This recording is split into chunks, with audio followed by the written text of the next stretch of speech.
I think there was a guy that there was, like I said before, it was dialogue, and then the play thing grew out of dialogue because somebody found out that Johnny was an actor, and he's Johnny, he's humble and he doesn't say a whole lot. Like I said, he listens and he gives some great advice.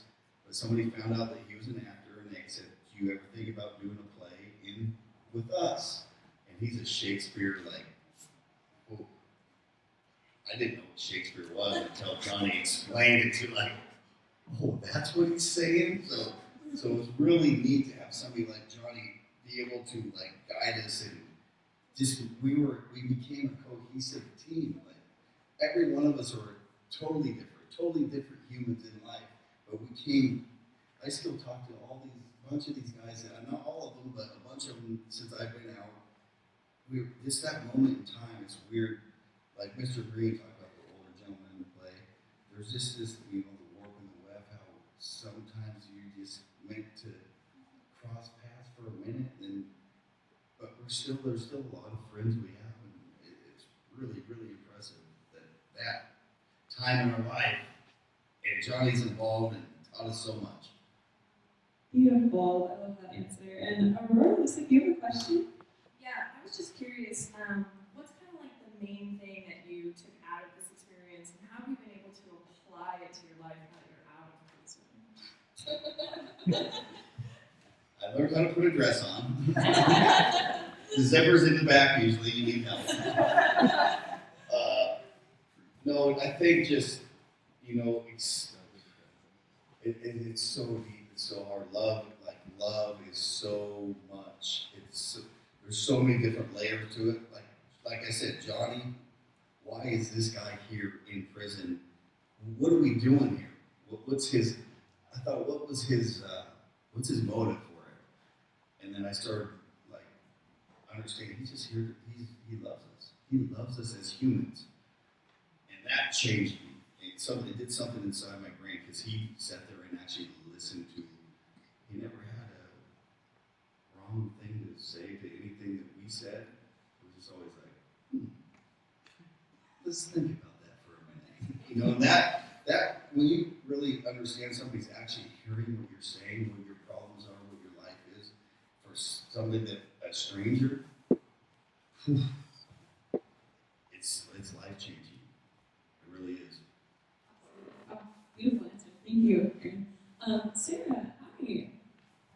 Hi. Yeah, I was curious about how people responded when the production was over and you had to go back to what life was before the production, before you had those 3 hours every day to kind of escape and work together and build a family and this cohesive, wonderful spirit. How was that handled in the context of the prison setting? Well, I think like you see Tex at the end of the play there, you can tell he's pretty devastated that he thinks that it's over, that he built this thing for the last year. We practiced and we rehearsed, and every Wednesday night we would do an hour and a half of dialogue, which it got deep. You don't see the dialogue part of you just see us doing the play, but the dialogue was so meaningful, so deep in our lives. We told some secrets in that little room that with those guys, I remember every one that I told some deep, dark secrets to. And then you had the play that kind of lightened up, and you could see Tex he's pretty broken up about thinking, this is over. It's over now. For me, we went from play to play. We did, like I said, I think I was 4 years of doing plays, and then I transferred to a different institution. I ended up doing 14 years ultimately inside, but this was super early on in my set of prison. So I got out in 2021. I've been out for almost, 2 or 3 years now. So it is hard. I think about these guys all the time, and luckily we have social media now. We can kind of stay in touch a little bit, and I've had some physical contact with a few of the guys, and more guys that Brandon just got out. He's in Seattle this weekend at a festival. It's his first festival he got to go to and see the first time he's seen the film since he's been out. So That's really good. Me and Brandon were cellies at a new facility for like 4 or 5 years, so we were really, really close. And I haven't actually got to physically see him yet since he's been out. So it's a continuous cycle of like, hope these guys are doing good, you know, and not everybody's done great.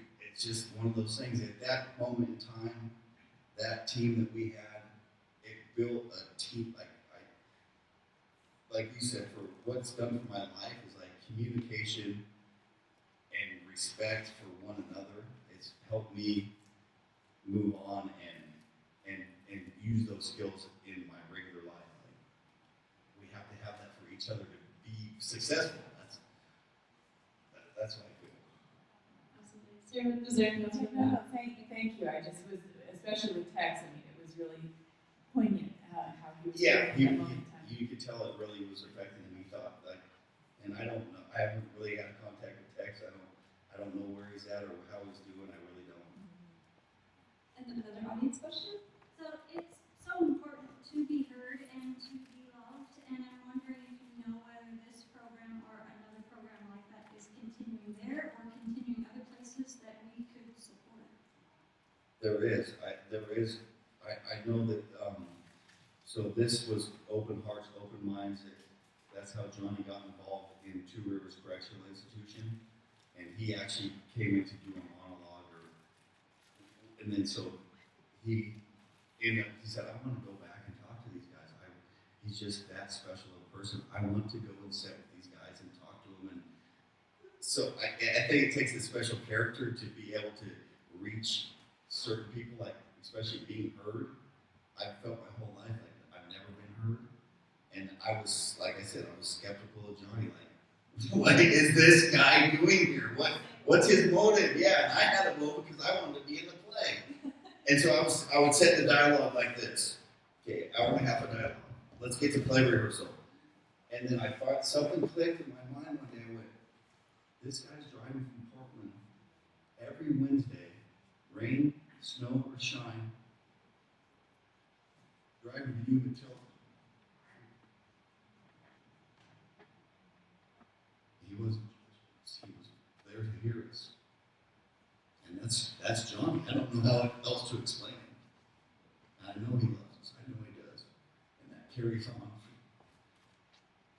Like they said, the play, it's a ripple effect. No, absolutely. Wow. So, I mean, I'm curious, you mentioned that it was the first time that someone will be able to see the film up in Seattle. So how many festivals have you gotten to go to, and what was the reception been like for you? Oh, it's been great. I think we've been to, so the opening was in Portland, August of 22. And then they had like Sebastopol, I think. Me and Tessa were blessed to go to New York last year to the Socially Relevant Festival. So that was an amazing trip. Like New York City, little redneck from life. So we had a lot of fun doing that. And then, so this is I haven't been to one for a while. So I think there's a few festivals going on. Johnny's trying to get people lined out who's going where and what. I think there was one in Montana this weekend that Mr. Green was going to be at. Like I said, Brandon was in Seattle, so that was really cool for him. Like he just got out. Well, he got out in March, and I was actually in New York. We were at the festival, and he got out on a technicality on on a jury thing. So he still had like 20 years to do or something. He got out, and like I said, I know him very well, and I'm just really happy that he's such a good person. Yeah, for sure. Yeah, absolutely. Looks like we have a question from Art. Yeah, first of all, thank you very much for coming and filling in some of the details. Yeah, thank you for being here. You're welcome.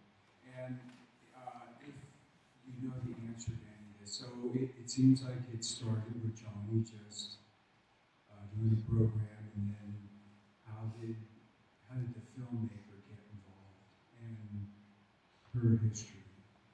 So, as far as I know, Johnny, like I said, he's an actor. He came. I don't know how he ended up at Two Rivers doing. He wrote a monologue called Silence, and he performed at Two Rivers. and from that thing, he wanted to get more involved in the prisons, and I don't know how Johnny's connected to the whole prison thing, but he had, there's a lot that goes into just having somebody come inside and volunteer to be a volunteer. And so I know a little bit how the plays continued.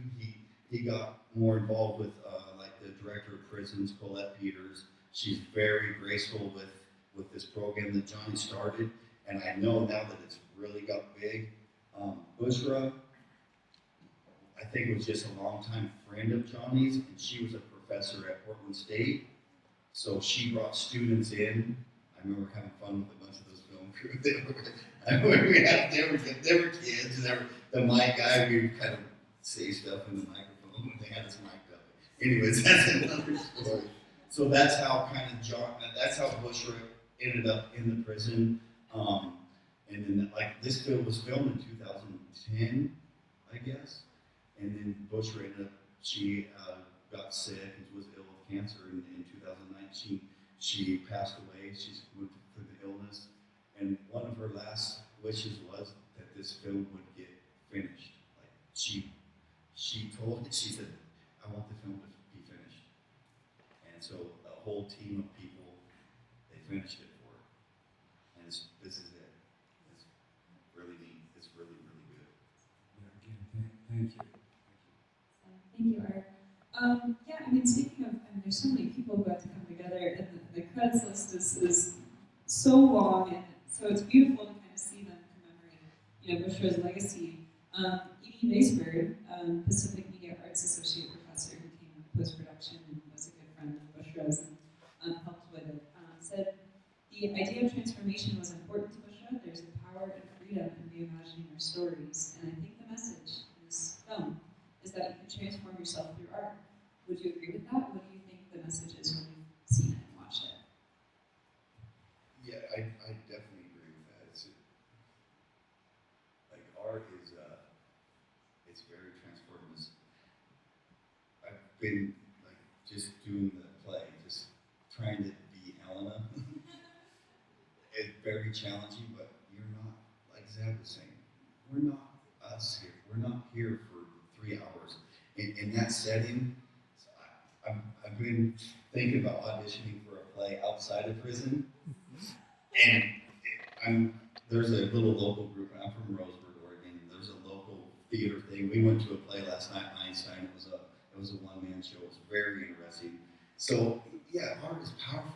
And they had a Q&A after the show last night. We got to kind of peek into the actor's mind and how he prepared, and he kind of said some of the same stuff. But you're just, when you're not you for a minute, and some people they kind of want to escape, I guess, and it's kind of in the criminals kind of, they're trying to be somebody that they're not.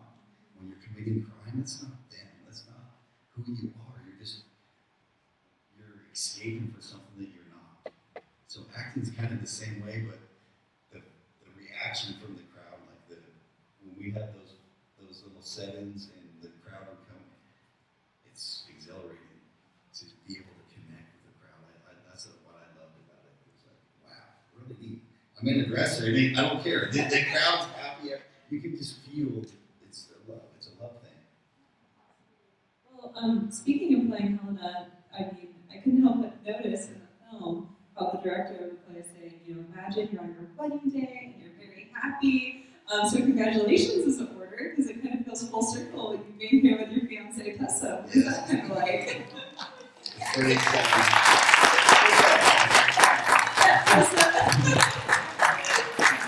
Thank you so much for coming. So that's what we talked about the whole way over here. Yeah. The wedding. It's wild. It's crazy. Life is it's a fun game.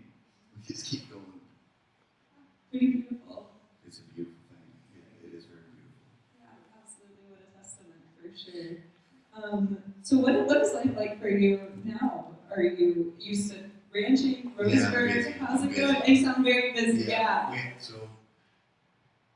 I have a family business that's water wells, and we do that during the week. dad, my late father, he passed away right before I got out of prison.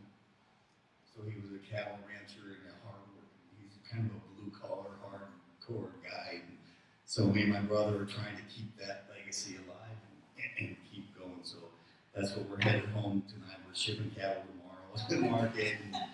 But it's, like you say, it's beautiful. It's a beautiful life. And I'm so blessed to be here in front of people.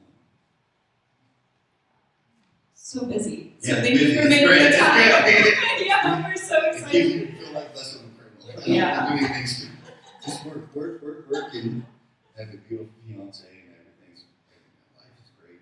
It's really good. Yeah, and maybe get a play in there Yeah, I sometime think I'm gonna soon. do that. That would be really Yeah, I'm exciting. gonna try it.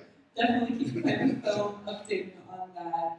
And I'm not sure if you can, want to speak to this at all, but what I think the film just does so beautifully is the human perspective and the lens that it puts on, in this prison setting. So what do you think is missing from media or documentaries that touch upon prison issues in America? Or what would you recommend after being a part of this process? I think just it's hard to see on the film, like, the friendships you make, the actual, like, some of the realest people I've ever met in my life have been inside, not just at this setting.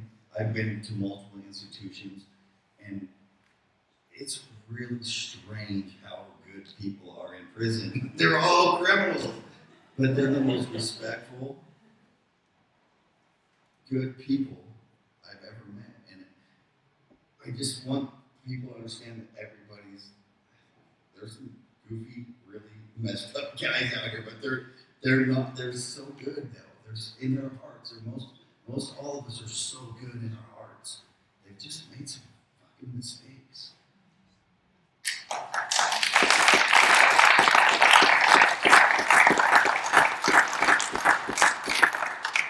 Absolutely, Erin. Well, thank you so much for being here tonight and sharing your story and sharing your answers and your perspective. Can we give another round of applause for Erin?